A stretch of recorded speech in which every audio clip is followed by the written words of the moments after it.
The most beautiful thing in the abandoned hospital was the peeling paint. The place had been painted again and again in pastels, and in the years of its abandonment, these layers flaked into lozenges and curled scrolls, a different color on each side. The flakes clung to the walls like papery bark and piled up like fallen leaves. I remember walking down one long corridor, illuminated only by light from distant doorways. There the paint dangled from ceiling and walls in huge wafers, and my passing stirred the air enough that some came drifting down in my wake. The movie we made there was too grainy to show such delicate details, but I remember one passage in it where I was coming down such a corridor, and the shafts of light behind me were so strong on either side of my neck that my head seemed at times to detach from my body and hover above it. I had become its haunting wraith. That was when I was 20, half my life ago, and a boy my age made the most politely democratic proposition I ever received. Would I like to make a movie with him in a ruined hospital near my San Francisco home? I would. We did. And we spent the next 6 years together in amazing tranquility and stayed close for a few years thereafter.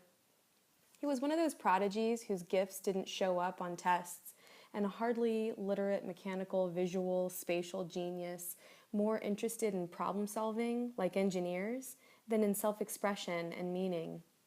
Scripts and storylines were beyond him, so I cobbled together enough notions to let us film the hospital with his Super 8 camera and a stock of black and white film he'd laid his hands on, already a rare product then.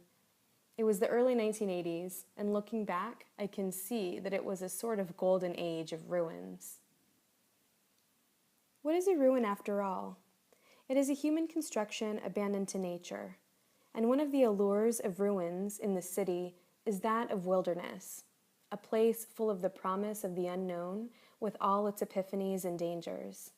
Cities are built by men, and to a lesser extent women, but they decay by nature, from earthquakes and hurricanes to the incremental processes of rot, erosion, rust, the microbial breakdown of concrete, stone, wood, and brick, the return of plants and animals making their own complex order that further dismantles the simple order of men.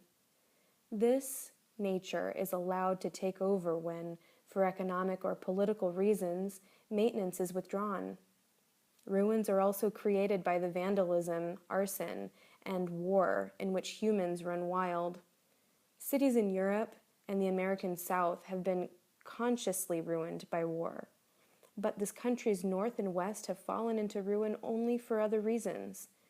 Ruins were the symbolic home of much of the art of the time, some photography and painting, such music and science fiction movies of the time, even the backdrops for rock videos and fashion photographs for clothes that looked ancient, worn, combat and cobweb stuff.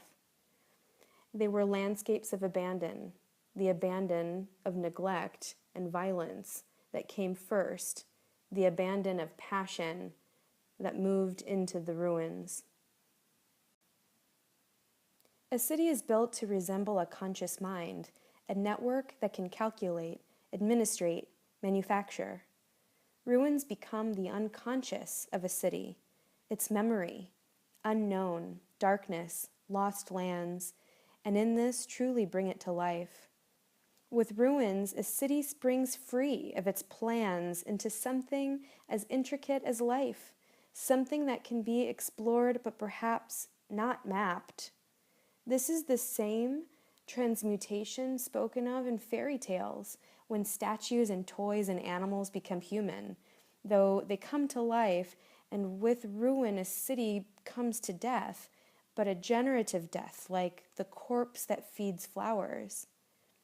An urban ruin is a place that has fallen outside the economic life of the city, and it is in some way an ideal home for the art that also falls outside the ordinary production and consumption of the city.